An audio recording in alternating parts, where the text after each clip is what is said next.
I am not Shakespeare. I do admit to that one. That is not me.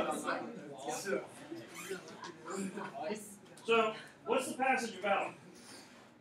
Spleen. Fear, to a degree, illness. And now keep in mind, AP exam you cannot highlight. You cannot physically use a highlighter. By all means, though, you can mark up the passage.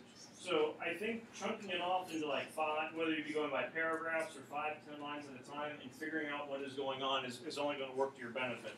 I observe the physician with the same diligence as he the disease. I see he fears, and I fear with him. I overtake him, I overrun him in his fear, and I go the faster because he makes his pace slow. I fear the more because he disguises his fear, and I see it with the more sharpness because he would not have me see it. He knows that his fear shall not disorder the practice and exercise of his art, but he knows my fear may disorder the effects and working of his practice. So what's going on in the first 10 lines? Number 1, somebody is what? Okay, we have an ill, sick patient.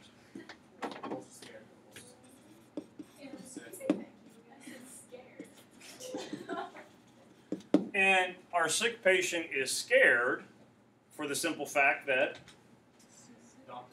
the doctor doesn't know what's wrong. So the doctor isn't sure what's wrong, so because of that, you have fear. Who's fearful? The patient's fearful. Who else is fearful? The doctor is fearful, but the doctor's trying to hide his fear. As the ill affections of the spleen complicate, and you notice you do get a footnote, so if they're giving you some kind of information that they think you might not understand, they'll let you know that the bodily organ once considered to be the source of irritability, melancholy, and depression was the spleen, so that's why I'm making reference to it. And mingle themselves with every infirmity of the body, so doth fear insinuate itself in every action or passion of the mind. So where is fear? If it insinuates in every action or every passion of the mind, fear is everywhere.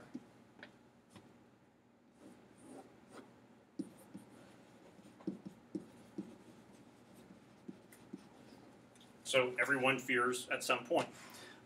It shall seem love. And as the wind in the body will counterfeit any disease, and seem the stone, and seem the gout, so fear will counterfeit any disease of the mind. It shall seem love, a love of having, and it is but a fear, a jealous and suspicious fear of losing. I love my binder. It is the best binder ever. Look at the pretty color, and it even says, no, it's not. Look at the color variation. Now, according to this, if I love the binder, what also will happen? I will fear the what of the binder? The loss of the binder. So for everything that you love, there will also kind of be like an equal fear that will take place. It shall seem valor in despising and undervaluing danger, and it is but a fear and overvaluing of opinion and estimation, and a fear of losing that. A man that is not afraid of a lion is afraid of a cat, not afraid of starving, and yet is afraid of some joint of meat at the table presented to feed him, not afraid of the sound of drums and trumpets and shot, and those which seek to drown the last cries of men, and is afraid of some particular harmonious instrument. So much afraid as that with any of these the enemy might drive this man, otherwise valiant enough, out of the field. What's he doing, at least in this paragraph? We know that fear is everywhere. At least from like a writing style, what can you notice that he starts to use? It shall seem valor in despising and undervaluing, and is but a fear and overvaluing. A man that's not afraid of a lion is afraid of a cat. Not afraid of starving, afraid of some joint of meat at the table. Stylistically, what's he doing? There's juxtaposition. So there is heavy contrast taking place. You love this, but you fear that. And also, his overall style, he's writing in a lot of parallel. What's the next word? Syntax. Structure. So if you were to describe his syntax, there would be a lot of parallel structure, parallelism taking place.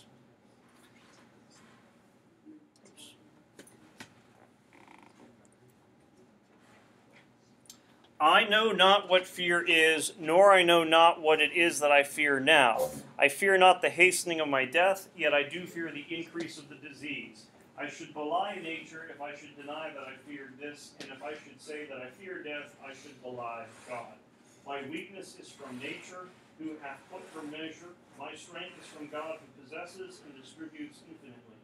As then every cold air is not a damp, every shivering is not a stupefaction, so fear is not a fearfulness, every declination is not a running away, every debating is not a resolving, every wish that it were not thus is not a murmuring nor a dejection, though it be thus. But as my physician's fear puts not him from his practice, neither doth mine put me from receiving from God and man and myself spiritual and civil and moral assistances and consolations. What kind of inner turmoil then is kind of taking place? Since he fears, what does he fear or feel that he may be denying to a certain extent? You kind of get a different tone here towards the end. Yeah, I mean, it becomes a very kind of religious turmoil that's taking place because if he is a Christian, you don't fear death because, hey, I'm going to go up, yay. But at the same time, I am still going to fear like the disease, the illness, all those things that are going to kind of take place. So there is a little bit of a concern, a fear, not to overuse the word, as to, well, how does this deal with my relation with God?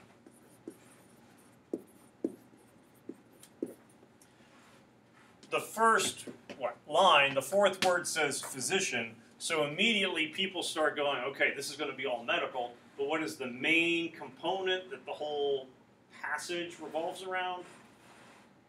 We already said it. Fear. So knowing that, okay, we're going to be focusing on fear, this gives us a much better chance of trying to figure out what the answers are going to be.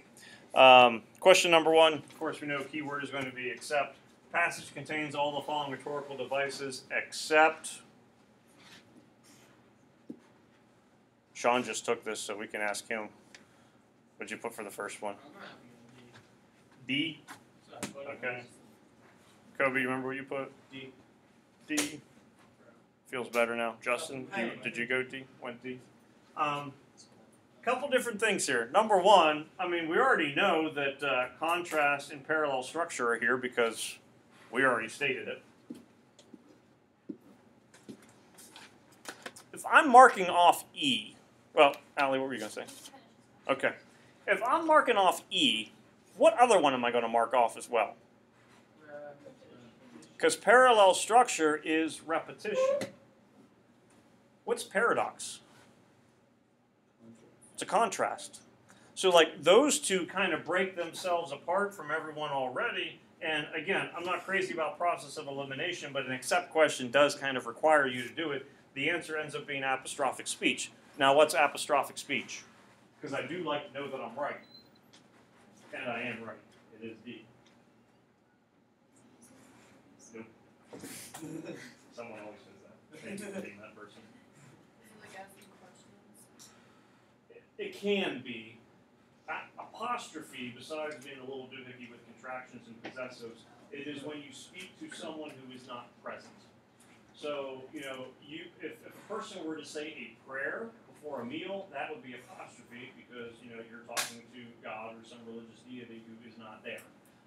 If you are cursing me when you're working on your essay assignment at home, that's apostrophic speech because I am not there.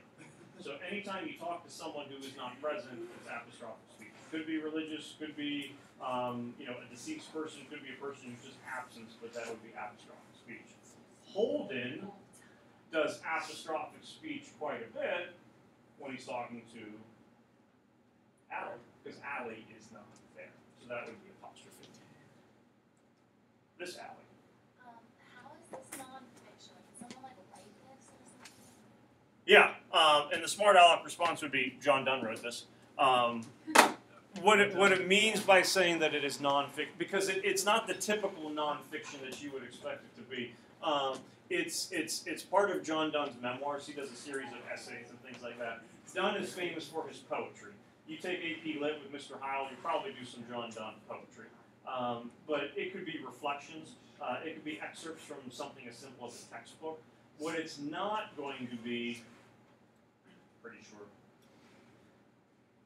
short story, poem, although there has been poetry before, and we'll talk about that later. But you would be dealing with things that don't have like characters. Now, reading Hiroshima could show up on here. I don't think it will, but that would be, nonfiction. All Quiet on the Western Front would not be showing up on here. You could theoretically have a book review, because that would be a nonfiction article about the capture of the ride, but I don't expect something like that would show up. But we've had like passages about storm clouds, fish, the history of the locomotive, the natural history of the plastic pink flamingo, memoirs of like childhood experiences. So it could be anything. It's not a guarantee. I would expect one of the 4 passages probably have a science or math kind of feel to it. And honestly, it doesn't matter. If you can read it and comprehend it, you can answer the questions. We just get more comfortable as we go along. It can be inferred from the passage that the speaker for number 2 would agree with which of the following statements about fear. Freedom from fear is fully realizable only in the afterlife. Harboring fear is the greatest offense a believer can commit. Fear arises in people who have more weaknesses than most. Fear is as simple to understand as any physical malady, or ignoring fear is the sanest way of confronting it. And we kind of alluded to this already. I said C, but this was like one that I had no idea. Okay. Is there something that is making you feel less you don't sound too confident in? Well, no, but this was like, usually I go through all the questions and answer the ones that I know, and this was the one that I was having trouble with. Okay. Because that last paragraph kind of complicated things for me, because it was like, it was rather, he was afraid of God rather than more afraid of the illness rather than death, so I kind of found that contradicting nature of it. Okay. Kind of confusing. Any others? I said B. B. B. It's not B. It's not C. What did we already say about fear? Like, what did literally I write about fear? Everywhere. Everyone fears. It's everywhere. Well, I said B, but now looking back, it's E?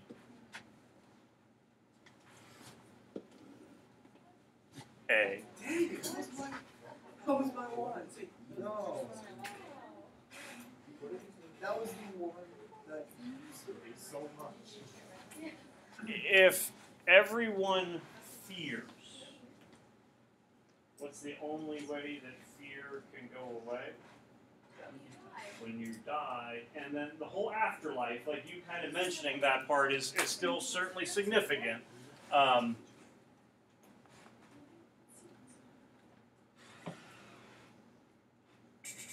As my physician's fear puts not him from his practice, neither doth mine put me from receiving God and man, myself, in spirit. So yes, I do fear, but that doesn't keep me from receiving him. And ultimately, when is he going to receive him? After his death. So the difficult thing about number 2, and it is a very difficult question. You're never going to hear me go, this is an easy question. I might go, this is one that you want to get because it might be easier than some of the others. But this is one that is requiring a lot of inference reading between the lines. And those are the ones that really make things especially difficult. I just have a problem with the question because it sounds like he would agree with The easy answer is too bad. Like, What do you I feel like he would agree with B, though. He might agree with both, but Then you would agree, you B. said What with makes it the B? best answer? yeah, Well, because it's such a, it's like a question that's super hard to actually. yeah. Oh, it is. It's a pain in the butt.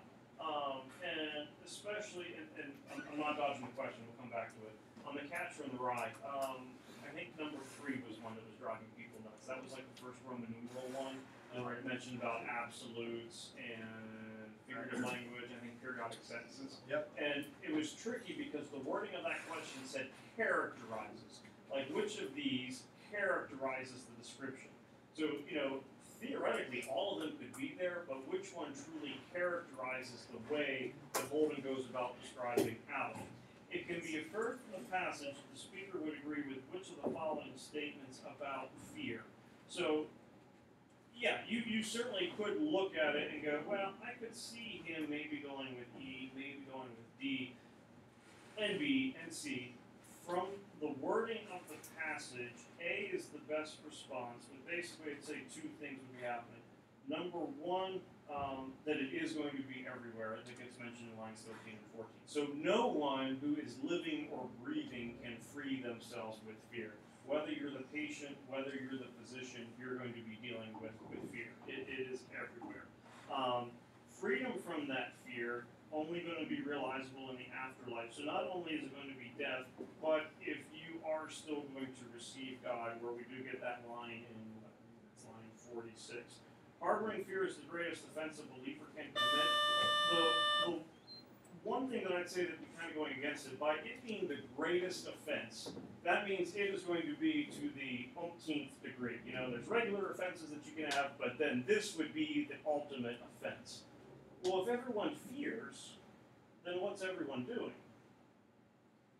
Committing the greatest offense, and when you think about what it means to be the greatest offense, it's doing something that even other people won't do, or what the common person wouldn't do.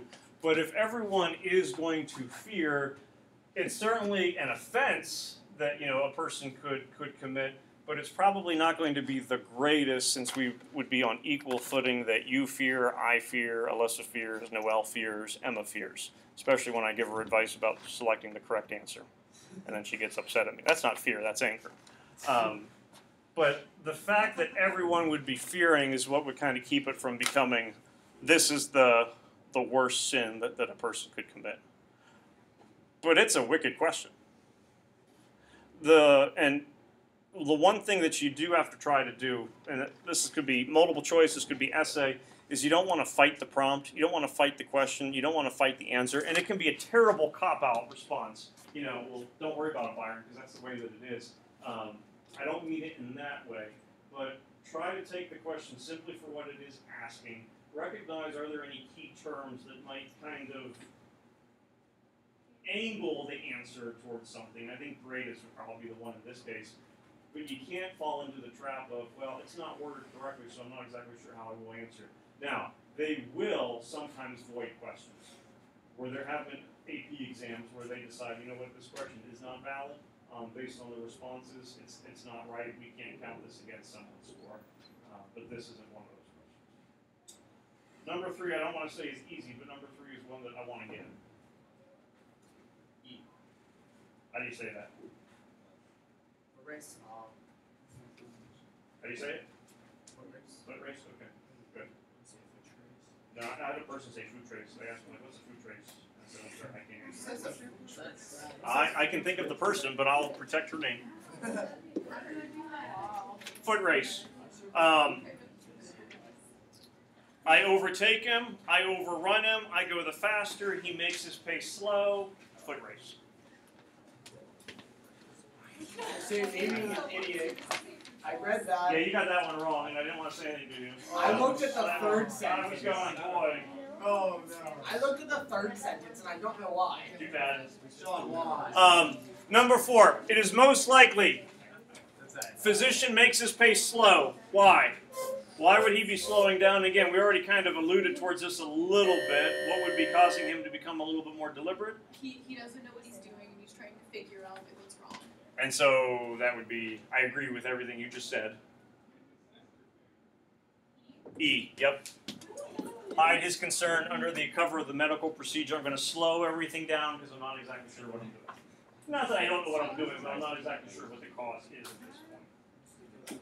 Remember, the scantron that you have does not line up with this, because you have the Catcher in the Rye scantron, so don't confuse yourself by looking at your scantrons. the speaker's physician is concerned about the patient's fear. Why? Well, in lines 8 through 10, he knows that his fear shall not disorder the practice and exercise of his art, but he knows that my fear may disorder the effect and working of his practice. So, Kobe, that's going to weaken the efficacy or the effectiveness of the treatment. So that's B. Oh no, that's efficient. I thought it said efficiency. Wait, what is Efficacy. Yeah. The effectiveness. Oh, okay. Wait, then how does that affect? Never mind. Well, it's not saying it would this be true, but based from line 8, he knows that my fear may disorder the effect and working of his practice, so that if I'm fearful, this might not work. And again, that all kind of goes back to the spleen and all that kind of stuff. I was stuck between B and D there, but I stuck with B. Number 6, tricky question also. Comparisons in 11 to 17 of fear with the spleen and wind in the body suggest that fear is all of the following except. So, we're taking a look at the beginning of that paragraph. As the ill affections of the spleen complicate and mingle themselves with every infirmity of the body, so doth fear insinuate itself in every action or passion of the mind. And as the wind in the body will counterfeit any disease and seem the stone and seem the gout, so will fear counterfeit any disease of the mind. Well, if disease is going to counterfeit, what's it going to do? Deceive. See? Deceive. Deceive. So it would be deceptive. I also kind of gave one away. It's also going to, Persuasive. well, yeah. And it's going to injure. What's congenital mean? That was the one I just picked. Yeah, It sounded smart. It sounded positive. If it's deceptive, dynamic, and injurious, you also know it's dynamic. So it is congenital. Bro. Anyone have a definition for congenital? No. It's hereditary. So everyone has it, but it's not passed down. It's not like a chromosome thing that really takes place. Hereditary. So congenital heart failure, it's something that is within the family. Okay. Lines 19 to 22. Speaker suggests that unauthentic valor is motivated by... C. Okay. I sure hope so. Moving on. The sentence beginning, "A man is not afraid of a lion," supports the speaker's proposition that fear, not afraid of a lion, but afraid of, does not make sense. It is not logical, unpredictable, not bound by logic. 9. Pay attention to the wording of the question. One could at least partially rebut the implication. You're doing a rebuttal. You're doing a counter-argument of lines 22 to 30 by noting that a man who is afraid of some joint of meat at the table might be afraid or might be fearful. I said E? Yeah. Okay. I said C?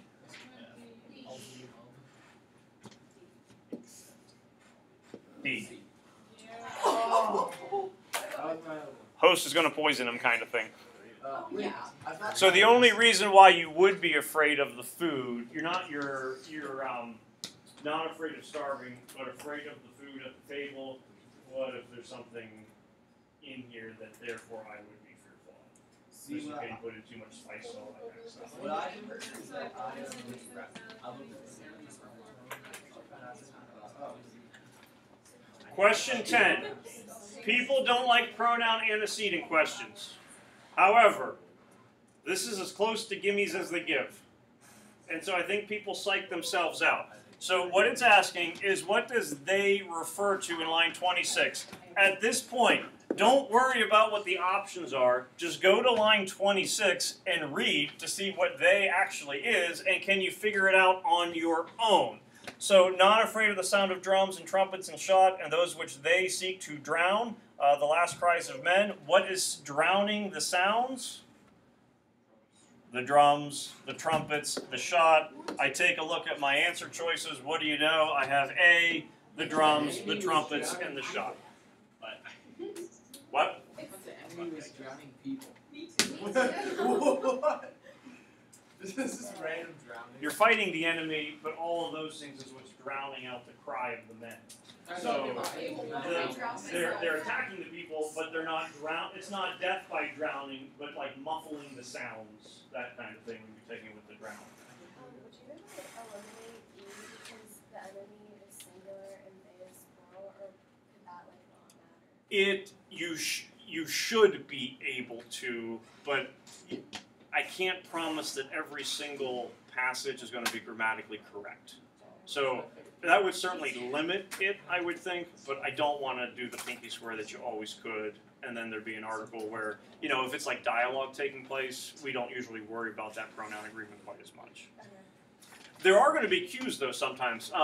The second passage had one where it said, which of the following is a restatement of like line 28? If it's a restatement of line 28, it has to come after line 28. And some of the options were like lines 27, 26. Those I could eliminate because I can't restate something before I say it. Last two, 11 is a plug and play, so you just figure out which word best matches for nor. B. B. Wait, nor is negative, how can you replace it with a just advantage? And then hold on, I'll talk to you afterwards about it if you want, because I know period's going to ring. 12 is E. Concomitants. Concomitants meaning that it would be happening simultaneously.